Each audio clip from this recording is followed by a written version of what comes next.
Patuloy ang paghabi ng mga kasinungalingan. Humarap na kahapon sa pagdinig ng Senado ang napatalsik na Bamban Tarlac Mayor Alice Go. Makaraan ang 5 buwan na pag-iwas at pagtatago sa komite na pinamumunuan ni Senator Risa Hontiveros. Pero wala ring napiga ang mga senador kay Go sapagkat matigas pa rin na itinatanggi ang mga paratang. Inaasahan na sa pagdalo niya kahapon ay may isisiwalat o aaminin sa mga senador subalit walang nakuha sa kanya. Maski ang sinasabing nagbabanta sa kanyang buhay ay ayaw nitong sabihin na cite in contempt siya kahapon dahil sa pagsisinungaling. Tumakas si Go noong July 18 habang nasa kainitan ng pag-iimbestiga sa kanya ng Senado at naaresto sa Indonesia noong September 5 na ibalik siya sa bansa kinabukasan. Maraming natuwa sa pagkakaaresto kay Go na naharap sa maraming kaso kabilang ang money laundering, illegal gambling at human trafficking. Nahuli siya ng Indonesian police sa bahay ng isang monk na ginugwardyahan umano ng isang sindikato. Pero bago iyon, marami na umanong pinagtataguan si Go sa tulong na rin ng mga Chinese at Indonesian. May mga tao umanong nagpuprotekta kay Go pero sadyang mahusay ang Indonesian police at naamoy ang pinagtataguan ni Alice Go. Nasorpresa si Go nang dakmain ng mga pulis. Nang pumutok ang balita na naaresto na si Alice Go, agad namang nagtungo sa Indonesia sina DILG Secretary Benhur Abalos, PNP Chief Romel Marbil at mga agents ng NBI at Bureau of Immigration. Sumakay sila sa isang private plane na ayon kay Abalos ay pinahiram ng kaibigan. Hindi raw gumastos ang gobyerno sa eroplano. Agad pinresinta ng Indonesian Police si Go kina Abalos at Marbil. Nakaharap sina Abalos at Marbil si Go na nakangiti pa ng kamayan ng dalawang government officials. Sabi ni Go kay Abalos gusto na raw talaga niyang sumuko dahil may mga banta sa kanyang buhay. Magpapatulong daw siya kay Abalos. Hindi naman sinabi ni Go kung sino ang nagbabanta sa kanya. Ang nakakapagtaka, sa halip na matakot sa banta, nakangiti pa rin si Go. Sabi naman ni Abalos basta sabihin lang ni Go ang lahat ng mga nalalaman nito. Nagpalitrato pa si Go na nakangiti kasama sina Abalos, Marbil at mga ahente ng NBI at Bureau of Immigration. Subalit patuloy pa rin ang pambabatigas ni Go at pinaikot ang mga senador. Nalinlang na niya minsan ang mga senador at ngayon ay nagsisimula na naman siyang umabon ng mga kasinungalingan. Dapat bantayan si Go sapagkat maaaring may malaking organisasyon na nasa likod niya. Nakapagtataka ang katigasan niya na kahit yata putulin ang daliri ay hindi magsasabi ng totoo. Patuloy ang paghahabi niya ng mga kasinungalingan.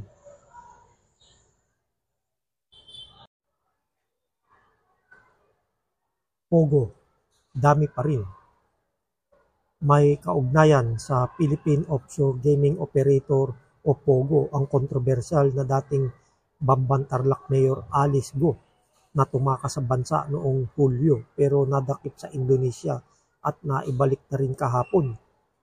Si Go ang may-ari ng compound na ginawang Pogo Hubs pero tinatanggi niya. Daming krimen ang nilikha ng Pogo, kabilang ang kidnapping, murder, human trafficking, crypto scam, money laundering at prostitution. Nagsimula ang operasyon ng Pogo sa bansa noong 2016 sa termino ni President Duterte. Malaki raw ang maitutulong sa ekonomiya ng Pogo dahil sa buwis na makukuha mula rito. Subalit malaking pagkakamali sapagkat maraming naging illegal at walang napakinabangan ang gobyerno.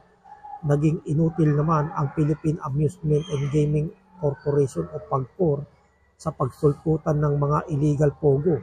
Hindi makontrol ng PAGCOR at maski sa mga probinsya gaya ng Pampanga at Tarlac ay nagsulputang parang kabuti ang Pogo. Lalo pang dumami ang krimen. Ginatasan naman ang ng mga korap sa Bureau of Immigration ang mga Chinese na pumapasok sa bansa. Walang kahirap-hirap na nakakapasok sa bansa ang mga Chinese na magtatrabaho sa Pogo kapalit ang malaking pera na pampadula sa mga korap sa BI. Tinaguri ang pastillas scam ang modus dahilan para dumagsa ang mga Chinese na nagsabog ng lagim sa bansa. Pero may wakas din ang pamamayagpag ng Pogos makaraang ipag-utos ni President Ferdinand Marcos Jr. ang pagbubuwag dito noong July 22 na inihayag sa kanyang ikatlong SONA.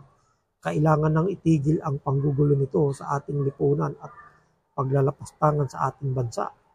Sabi ni Marcos, inatasan niya ang pagkor na bago matapos ang 2024 wala na lahat ang mga pogo. Malinaw ang direktiba subalit hanggang ngayon marami pang pogo na aktibo at hindi natitinag sa kabila ng utos. Ginagawa kaya ng pagkor ang kanilang trabaho? Meron pa bang inaalaga ang pogo sa kabila ng ipinagbubuwag na ito? Ayon sa Presidential Anti-Organized Crime Commission o PAOCC, may mga illegal pogos pa at karamihan ay nasa Pasay at Parañaque areas.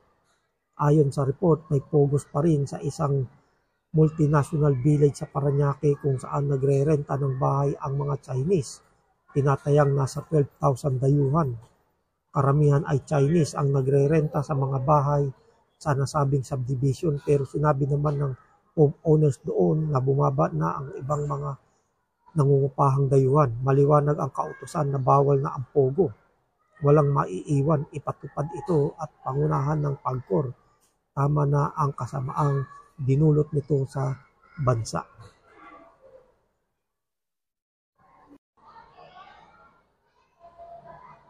May gugulong pa bang ulo?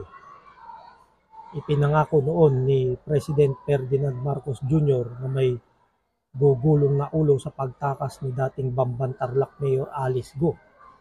Hindi lang daw basta sisibakin, kundi kakasuhan pa ang mga nagpatakas kay Go. Kamakalawa, sinibak ng presidente si Bureau of Immigration Chief Norman Tansingco. Siya ang unang nakatikim ng tabak ni Marcos. Si Justice Secretary Jesus Crispin Remulla ang nagrekomenda para masibak si Tansingco. Nakatakas si Go at mga kasama na walang kahirap-hirap noong July 18. Nakarating sila sa Malaysia, Singapore at Indonesia. Ayon kay Go at sa kapatid na si Sheila, sumakay sila ng yate at lumipat sa mas malalaking barko at nagbiyahe ng 4 na araw hanggang makarating sa Malaysia. Naaresto sina Sheila at Cassandra Leong noong August 20 sa Indonesia, samantalang naaresto si Alice Go noong September 5 sa bahay ng isang monk sa Indonesia. Sinundo siya ni DILG Secretary Ben-Hur Avalos at PNP Chief Romel Marbil. Noong September 6, nasa kustodiya ng PNP si Alice Go. Sino pa ang susunod na gugulong ang ulo? Tiyak na hindi lamang immigration ang may kagagawan sa pagtakas ni Go. Kung sumakay sila sa speedboat at sa isang barko, bakit hindi sila natunugan o namataan kaya ng Philippine Coast Guard at ganun din naman ang PNP? Dapat may pananagutan ang mga nabanggit sa paglabas ng bansa ni Alice Go. Ano ang pakinabang ng intelligence fund ng mga nabanggit na tanggapan at hindi naramdaman ang pagtakas ng dating mayor at mga kasama na iniimbestigahan ng Senado? Pero sa lahat ng mga ahensya, ang immigration ang may mabigat na pananagutan. Ayon kay Secretary Remulla, matagal na niyang pinaalalahanan si Tansingco sa mga nangyayaring katiwalian sa tanggapan nito, pero hindi raw nakikinig si Tansingco. Noon pa, talamak na ang korupsyon sa immigration. Maraming opisyal at personel ng tanggapang ito ang sangkot sa pastillas scam. Dahil sa mga korap na opisyal, kaya maraming Chinese national ang nakapasok ng walang kahirap-hirap sa bansa para magtrabaho sa mga pogo. Malaking pera ang sinusuhol sa mga korap na immigration official. Kung gaano kabilis na nakakapasok na bansa ang mga diyuhan, ganun din sila kabilis na nakakalabas ng bansa. Basta may pera ang dayuhan, walang problema sa mga korap na taga-immigration. Maaari silang maglabas-masok sa bansa. At ganito ang nangyari kay Alice Go at mga kasama. Nakalabas sila ng bansa na hindi na malaya ng immigration.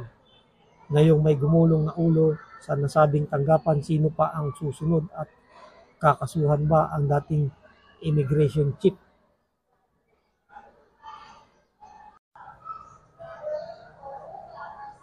Mas matinik ang mga Indonesian police. Kung hindi, sa Indonesian police, maaaring hindi pa naaaresto at nadadala sa bansa sina Alice Go, Sheila Go at Cassandra Leong.